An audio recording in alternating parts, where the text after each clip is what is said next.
the other thing that Romanticism really gets wrong is this emphasis on instinct, right? So the old parents marriage breathing and a family, etc.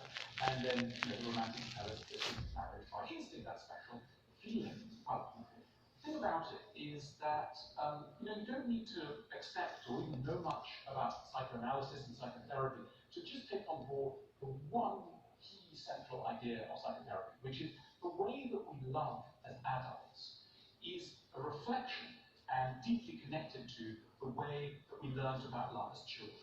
That is the foundation stone of psychoanalysis. You look at how you are in adult relationships, and there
Thank you.